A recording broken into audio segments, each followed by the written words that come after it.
But listen, me and Ronnie, thank you all for being here, number one. And leadership beats us up about fundraising. And it's the worst part of the job by far. The best part of the job is doing town halls and being in real America. You know, and I had the distinct honor and privilege of representing Montague County and 13 other counties in the Texas Senate. And I lived in Wichita Falls for 5 years. If I could digress for 1 second, I was doing a town hall in Paris, Texas. My favorite Paris in the whole world. Yeah. And a young gal, she's 17 years old, she asked me where I was from. Okay? So just up the road, 287, back in 2018, I was in Bellevue. I think, what, population 380 maybe? 80 people showed up to a debate between me and at the time, the incumbent in a Republican primary. And he got up there and he said, this is our 22nd debate, and he says, I just want to tell you something right now. This man over here to my left, he ain't nothing but a carpet bagging Yankee. Those are fighting words. So I had memorized this 5-minute speech, and I wasn't going to give it. I said, I got to mitigate this little issue we got here. So when it was my turn, I said, I just want to make it very clear to everybody that I grew up in a small town just northeast of Dallas called Pittsfield, Massachusetts. And I went on and on and on about things. And then I said, so while I grew up in New England, I became a man in Texas. And Ronnie grew up in Loveland. And, you know, there's values that we share when you grow up in rural communities. You're taught to love God, your family, and your country. Those are values that make this country great. And Ronnie personifies those values. Duty, honor, loyalty. Dear friend, kind of folks in this room, we serve you, but serving with folks like Ronnie makes the job worthwhile. Because it's a hard job. I mean, it's a great honor and all that business. It is. But the travel's tough. We're dealing with a bunch of commies. The press is always out to get us. I mean, let's just sling it. I mean, let's go beyond honesty. That's why I love Ronnie. Candor and frankness. You want to know the truth? He's going to tell you the truth. Yes. In colorful fashion sometimes. And I love that. Because we know what we're all starving for in this country? Honestly. Authenticity. Yes, That's what we want. And Ronnie and I are so similar in so many ways. I mean, he served in the military. So did I. He was an admiral in the United States Navy. Well, I was an officer. I was a captain in the United States. Ronny Jackson fought for freedom in battle zones like Iraq. I was held in reserve in case the homeland was invaded in Wichita Falls. Very similar. Ronnie was a medical doctor and the personal physician for 3 United States presidents. I was a lifeguard that knew first aid at Pontusic Lake for 4 summers. I mean, it's eerie. It's like we're separated at birth. We're brothers, fraternal twins. But when I see him fight, and the whole point is, what are people doing when the lights aren't on and the press has gone home? Ronnie's working for the values that we cherish, and quite frankly, to ensure that, I think our most important job is this, and Ronnie does this perfectly. We need to ensure that America's best days have yet to be counted. That's our task, that's our goal. I want to see the United States survive and thrive 1,000 years from now. And we can't get that far if we can't get to tomorrow. So when I see Ronnie, we're on the Armed Services Committee together, and he takes General Milley, okay, who said in a committee hearing that this is a 4-star general. Joint Chiefs of Staff Chairman says, I want to understand white rage, and I'm white. Well, that's a political statement. It's a ridiculous one at that. And we're in Bowie, Texas, so I can tell you what that was, a bunch of bullshit. That's what it was. Pardon my vernacular, but it was. We're going to be authentic. So Ronnie gets on the microphone and he says, you know what, General? I think you should resign. Amen. He goes right at it, straight force, boom. You know what? Like Mike Tyson said, everybody's got a plan until you get punched in the face. That's right. And it took him aback, because that's about being, you know what you need? Fierce advocacy. And that's what Ronny Jackson is. And quite frankly, we need to clone him, and we need more of him. Amen. So when I was asked to come out to Bowie, which I love Monte, and I love the Fenolios, and I love knocking doors up here, and I love kicking that old incumbent's ass up here too, quite frankly. You know why? Because he forgot who he worked for. Right. Yep. Because he wouldn't humble himself and serve and come to your door and talk to you at your door where you are the king, where you are the queen of your castle. That's what Ronnie does. That's his philosophy. That's why he has the town halls, and that's why he's here today. How many counties are you going to have? Is it 41? I had 41. I got 38 now. Well, he's reduced to 38 counties. One of the largest districts in the country. And he's one of the best congressmen that we've ever had in our history. So without further ado, please help me welcome my fraternal twin, Ronny Jackson. All right. Woo!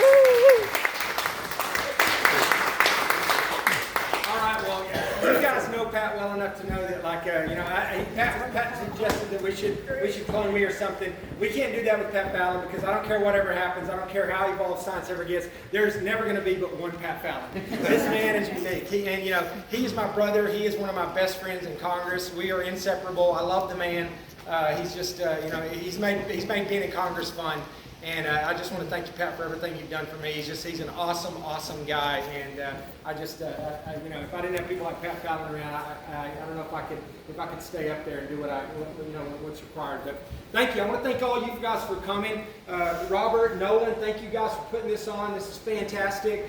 I can't thank you guys enough for your support. And I know a lot of folks in the room, you've supported me for a long time. Melody, was with me from the very, very beginning. Literally like from my very first campaign of being here, and we just, she just really latched on to me and helped me, get my foot in the door. Because, if you guys don't remember, when I got in the race, I got in 2 hours before the filing deadline, and there were 15 Republicans that were already in the race. And I was at a big disadvantage already, because all the money and all the support had been tied up. People had already pledged their allegiance to to other people in the race. Two predominantly, one that was self-funding, had already put a couple $1 million on money in the race, and the other one who had been kind of my predecessor's hand-picked replacement, and had kind of locked up a lot of stuff, especially up in the Panhandle and that part of the district. And so I was at a real disadvantage. And I'll be honest with you, if it weren't for people like Melody who believed in me early and thought, hey, I know this guy, he's starting from a real disadvantage, but I think he's got what it takes to represent us, and I think he can win. And she believed in me early, and so did where's Bill at? Bill right here. Bill helped me like nobody's business. So I just want to thank everybody for your support, and I wouldn't be here without you. I tell people all the time, and Pat will tell you this too. You go to D.C. and Pat and I are both outspoken conservatives, and of course we get beat up by the left. They try to they come after us every single day. They want to cut our heart out. Any opportunity they get, and people in D.C. despise us. If AOC were to walk in here right now, and some of you might have this visceral kind of a response, towards her, or maybe Cori Bush, or these members of the squad or whatever. Well, that's how Pat and I. That's the reaction that we get from people in the entire city of Washington D.C. every single day. They would just as soon spit on us as look at us, And so it'll bring you down after a while, day after day after day of being in that environment where people hate you, and people scoff at you, and they despise you, because we have these conservative values. But I tell you, the only way that I stay in the fight, and the only reason that I can do this is because I come back here. I come back home to my district, and you guys tell me thank you, and you pat me on the back, and you tell me I'm doing a good job. And I would not be able to do my job without that kind of support. So thank you.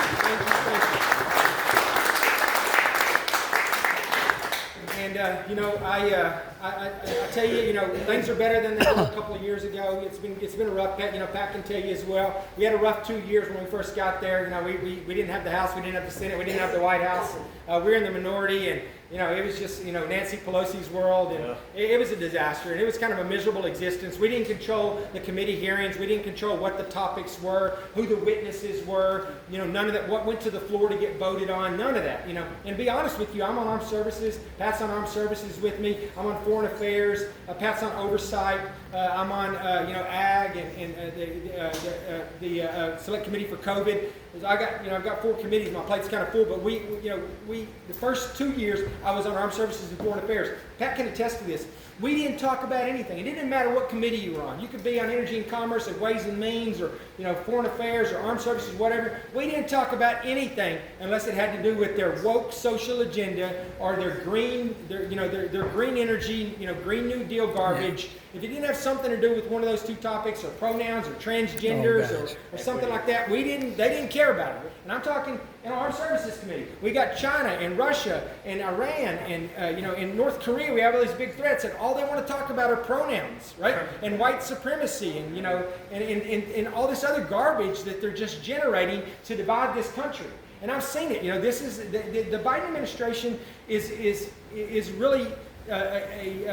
It's the Obama administration on steroids. It's step 2 of the Obama administration. I can say this because, you know, I was on active duty. I worked in the White House during the George Bush administration, the Obama administration, and the Trump administration. I was there for 8 years during the Obama administration, right? I worked every single day, side by side with the president. I went everywhere he went, you know, and, you know, I'll be honest with you, I mean, I just want everybody to know I was on active duty, so, you know, I didn't have a political opinion. I didn't get paid to have a political opinion. I got paid to keep my political opinions to myself, just like the guy that flies Air Force One or the Secret Service agents that protect him or so on and so forth. So I kept my mouth shut. I didn't agree with one single thing that happened during the Obama administration from a political standpoint. It was a disaster. I mean, an absolute disaster. It's one of the things that, you know, ultimately looking back probably led me to, you know, the direction I took and ended up getting me here. It wasn't the decisive factor. I'll tell you about that in a minute. But, you know, I tell you, in the Obama administration, every single thing that happened in the Obama administration for 8 solid years revolved around one thing,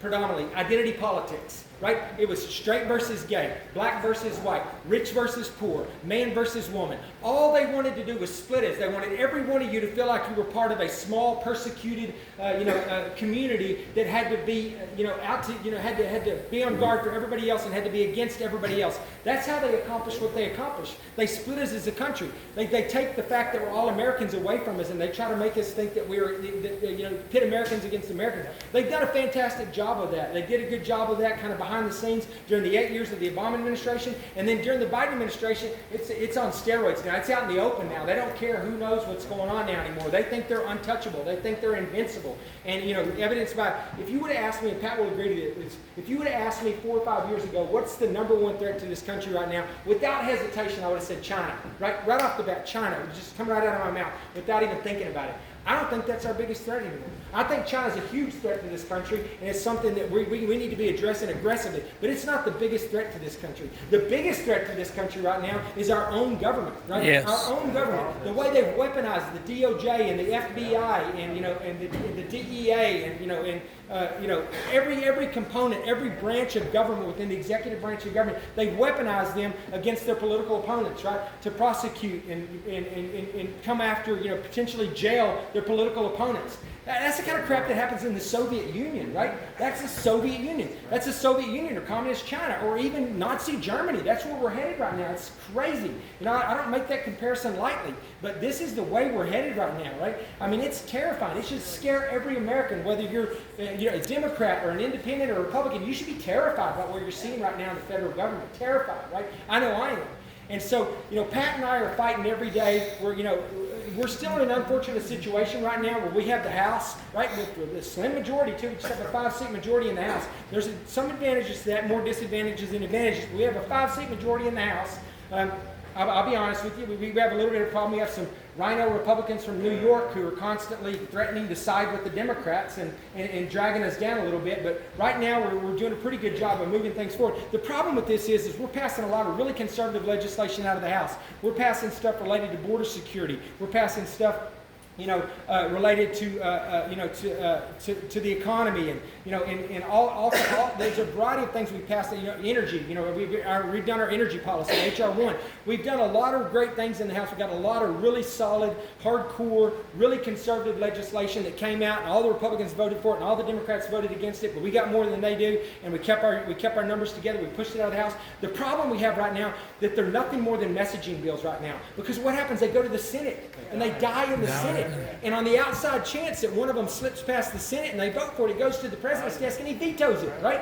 So we're at least shining some light on this stuff right now. We're doing everything we can to make a difference as far as like putting legislation forward, legislation that that will get our country back on track and get our country back, save our country. We're doing that. We're also, one of the bigger things that we're doing right now that I think is having an impact is and Pat's a big part of this, we have a pretty aggressive oversight going on right now. We have various committees. We have judiciary, we have the oversight committee that Pat's on. We even have like ways and means and stuff where they're asking, they're getting whistleblowers, they're getting documents, and some of this stuff's starting to be exposed, because to be honest with you, getting our country back is not only about going forward and looking ahead, but it's also about looking behind us and seeing what happened, and basically looking at what's happened over the last couple of years so that we can hold people accountable. That's the problem with this country. There's no accountability anymore. It doesn't matter if it's in Congress or if it's in the streets of Chicago. There's zero accountability in this country for anything. So we need accountability. We need people to pay.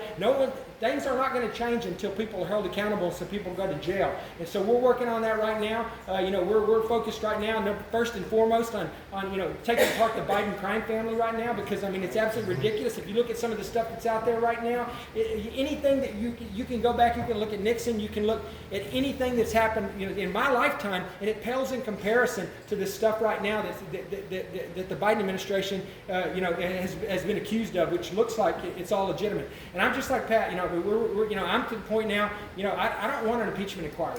I don't want an inquiry of any kind. I want impeachment, right? I want to start impeachment proceedings. The time for an inquiry has passed. Yes. We've got enough information. If they had this kind of information on Trump, oh my God, you imagine he jaywalks and they want to charge him with a felony and lock him up. Yeah. The double standard is unbelievable in the way that they're coming after their political enemies and trying to actually physically lock them up. But we're doing our best. We're going to work on this. It's not perfect yet, but we got the House back. We just need everybody to get out. And thank you guys for the support that you've given me. Obviously support Pat as well. He's a true patriot and a fighter. And we're gonna stay after him. We're gonna work hard to keep the House. The House is in a little bit of danger right now because they're redistricting some of the stuff up in New York. They're letting the liberal courts and and their legislatures do a lot of the stuff up there now. And so some of the seats up there are going to change, and they're going to come. Some of the ones that are a little bit red right now that we won last time, they're going to be really blue next time, and we might lose them. So we're kind of in danger of losing the House right now. The House is going to be dicey. We should get the Senate back. I think they have 17 seats on the Dem side they have to defend.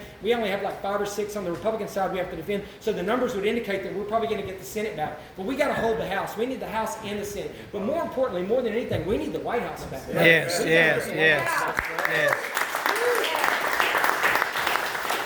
tell you, I don't know what your thoughts are. Everybody's got different thoughts on this. I think everybody knows where I stand on this. And we got a lot of great Republican candidates out there, evidenced by the last debate. I thought there were some superstars on the stage. I'm a big fan. He's got some foreign policy issues I don't agree with necessarily, but Vivek Ramaswamy's a super smart guy. I've met him before. I've talked to him a lot. There's others on that stage that have a lot of talent. Anybody on that stage would be better than Joe Biden. Right? Yes. Anybody, even Christie, which I can't stand. Right? right. Any of them would be better. Any of them would be better than Joe Biden, right? But I'll tell you what, we have an opportunity to stand, and this is my thought. We have an opportunity to stand behind President Trump. Right now. Yes. I talked to him for a while yesterday. It's amazing that this man can be going through everything he's going through, and he still has the attitude that he has. He has so much fight in him. It's unbelievable, man. He's standing his ground. He was fired up about everything. He was just going off on this and going off on that. But they will have to physically put this man in prison to stop him. That is the only way they can stop him, is to put him in prison. And they will do it if they get the opportunity. But I will tell you what, if we put that man back in the White House, you may not like his style, you may not like his tweets. Some people find that some of the stuff he says and the way he says it distasteful. I get it. But I ask you to look beyond that and look at what he did for us over the 3 years that he was there. The 3 years that he was there last time. More importantly, he's going to have to do things that I promise you, I promise you, I was in the White House for 14 years. I stood in the Oval Office all the time, and I saw presidents. I saw how they made decisions. I saw how, Chief of Staff and National Security Advisor and other people would come in, and the Secretary of Defense, and they would talk to the president, and they would give him their opinion. They would talk him out of stuff, and they would talk him off to doing this and doing that. They were able to influence him. We're going to have to do things in this next administration to clean this place up that most presidents, most people that would be president would not be willing or capable of doing. Right. This man will do it. He's going to show up. He's going to have an axe to grind. He is going to clean house. Yes. Clean house. Yes. So I want to get him back in, and if he gets back in, Pat and I are going to be working hard in Congress for him, or we might be in the administration helping him do it. But either way, we're going to be actively involved, whatever it takes to get this place cleaned up. We're going to help him clean house. We're going to help him get rid of we're going to help him drain the swamp. And that's why they hate him. That's why they despise it. Right? That's why they come after him. That's why they've got away with what they've got away. Because he started draining the swamp, and everybody talks about draining the swamp, but he actually started draining it. And it freaked them out. Right? They didn't, you know what? And it wasn't just Democrats. There's a bunch of rhino Republicans in D.C. that thrive on the swamp. That's where they get their power, their authority, their influence from. That's where they get their money. They love the swamp, right? And when they saw this happening, they got nervous too. They were like, whoa, what's happening, And so behind the scenes, they were cutting his legs out from under him, right? But when he goes back in, he's learned a lot. He learned a lot the first year he was there. I watched it. I witnessed it, right? And I witnessed it. He thought he was getting, undercut and manipulated, from outside somewhere, and he was trying to figure out who was trying to cut his head off every day, and who was trying to undermine everything he was trying to do. And he realized about a year into it, it was coming from within the executive office of the president. It was his own people in the Department of Agriculture, the Department of State, the Department of Energy, the Department of all the executive branch of government. He had people 2 or 3 levels below the secretary, these career employees that are supposed to adopt his agenda. That's their job. He's the president now. They're like I was on active duty. They're not supposed to have a political opinion about this. They're supposed to do what the president wants to get done, and they're supposed to figure out how to make it happen. And they were behind the scenes trying to stop everything he was doing, trying to undermine him. He knows that. He's figured all that out now. When he goes back in, he's told me, he said, Ronnie, when I go back in, we will fire 1/3 of every single person. Good. He's not going to do it randomly. It's not going to be randomly getting 1/3. He's going to get rid of the 1/3 that are politically motivated in these career positions. Those people are gone, and I will help him do it. I will work my butt off to help him do it. Because as you guys know, I'm not a politician. It's hard to not to continue to make that claim. I've been in Congress for 2.5 years now, but I never got into politics. In my entire life, I never saw myself getting into politics. I got into politics because I was disgusted. If you guys all remember what happened whenever I was a nominee for the VA secretary. Oh yeah.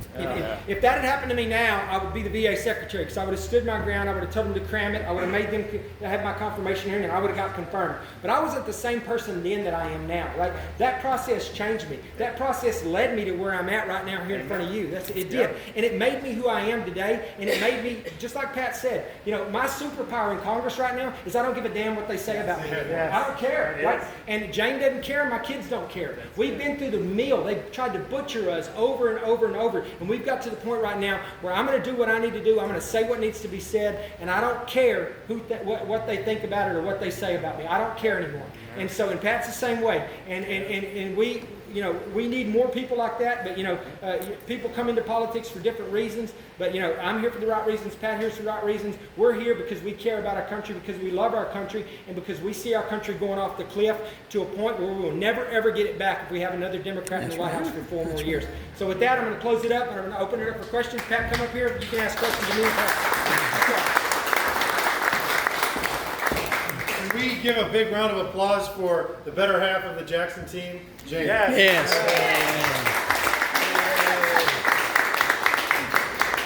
All right, you guys got some questions? No holds barred. Any questions? Yeah, Ronnie, Yes, ma'am. what about the power of the purse? That's a great question. Let me tell you about that. So when we got the Congress back, we got the House back, right? Everybody was excited. They're like, okay, well, we can only do so much because we don't have the Senate, we don't have the White House. But the House of Representatives has the power of the purse, right? They're supposed to be able to control the money, right? Well, we have not been able to control one single dime of spending since January, since we took over. You know why? Because at the end of last year, right, when the Democrats still had the House, the Senate, and the White House in December of last year, if you remember, they passed the omnibus bill, $1.7 trillion omnibus bill. What did that omnibus bill do? It funded the federal government all the way to September 30 of this year, right? See, we bitched and complained about this because, you know, they passed all this horrible legislation. They spent all our taxpayer dollars, billions and billions of dollars on this woke garbage and the Green New Deal and everything. The first 2 years, you know, they were programs that were put together by Nancy Pelosi and Chuck Schumer and Joe Biden, and we complained about it as Republicans, right? And, you know, and so we had the opportunity in January to stop all that, right? To turn the tide, to start cutting off the money.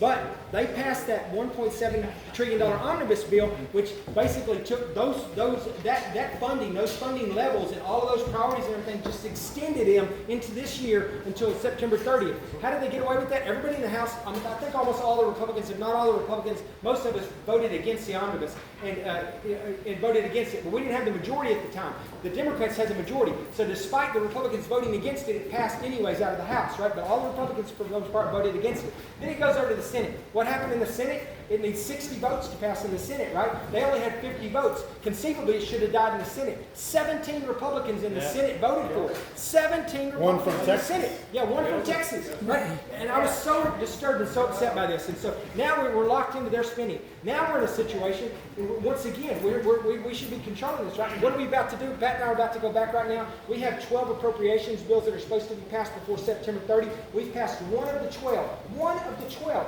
The other 11 are just, we haven't passed them. We can't do it by September 30. It's not going to happen now. So now they're talking about a continuing resolution. What does a continuing resolution do? It takes that omnibus that got us to September 30 and it just extends it out for a month, 2 months, 3 months, 6 months, whatever they do. That's why I said, and Pat said the same thing, I'm not voting for a CR. I will not vote for a continuing resolution. Right?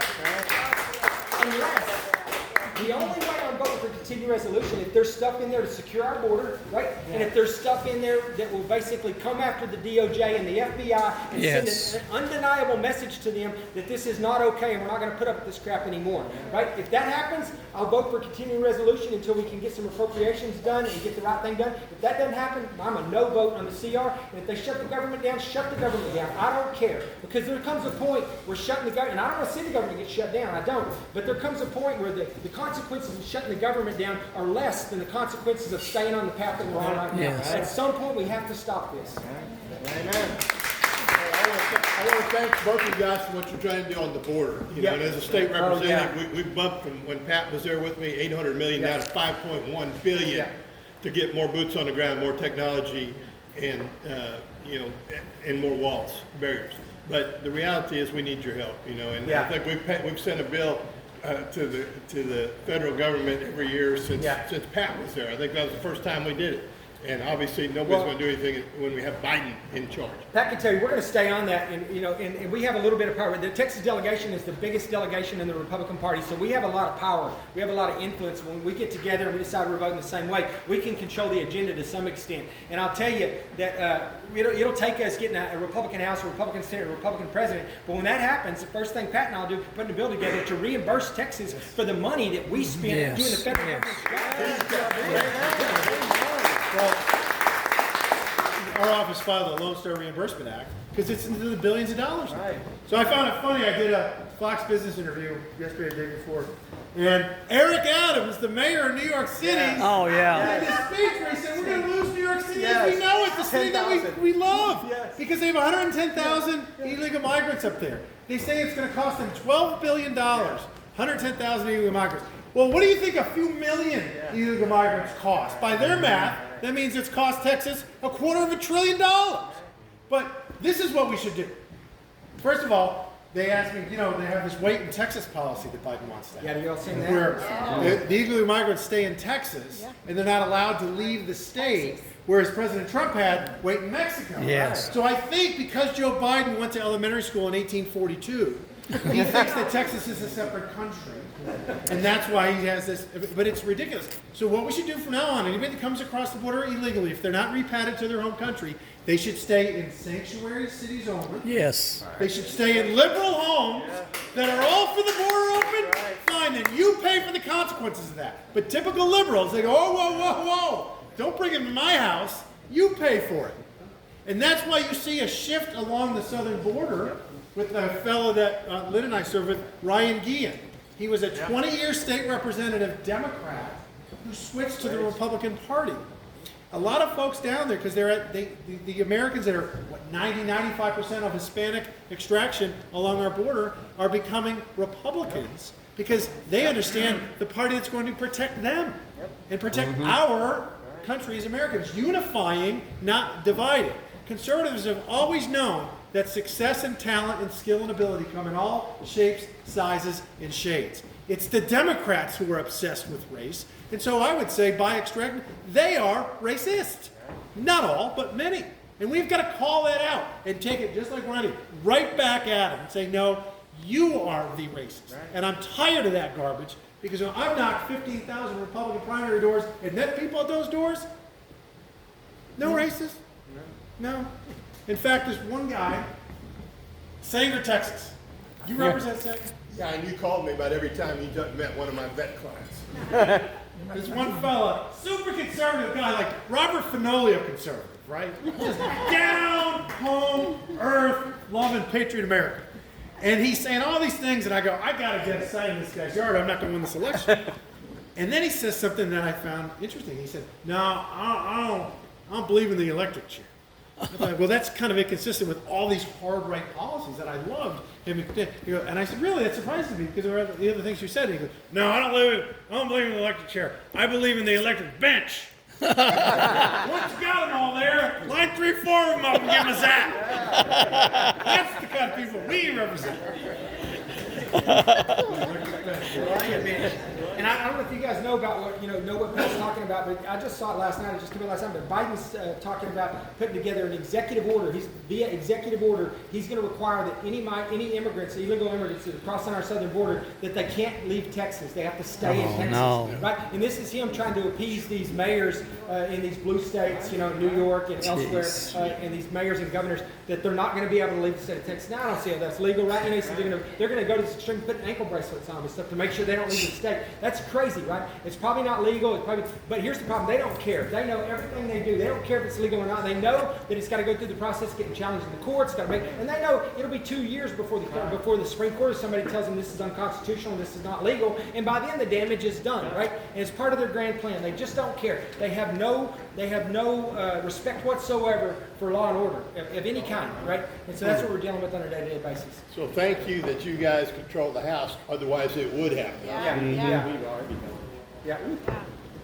So I just want to let everybody know and keep asking questions in a bit, but while they're talking, if you will make sure we got about a half hour to eat all that food and drink all that alcohol.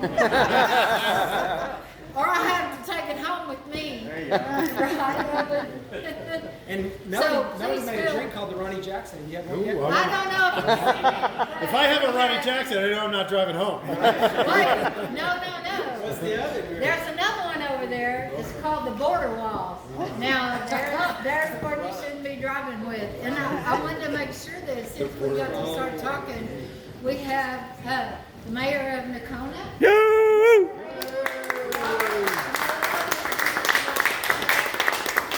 And over here, Mayor Burris. Give us And I'm going to ask you guys to bear with me about 5 minutes, like real close to 7, while y'all are eating and drinking up the alcohol. I'm going to slip this guy and anybody else that wants to go with me. I'm in competition for our event tonight with Homecoming. Bowie against Henrietta. Uh-oh. Both. Oh, you're both. Yeah.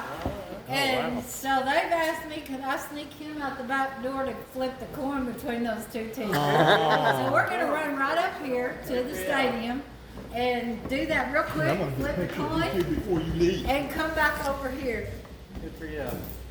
Thank you. You bet. Thank you. So I don't want, this is important information, but I just didn't want y'all to feel bashful about while they're talking, because that could be wild. Yeah.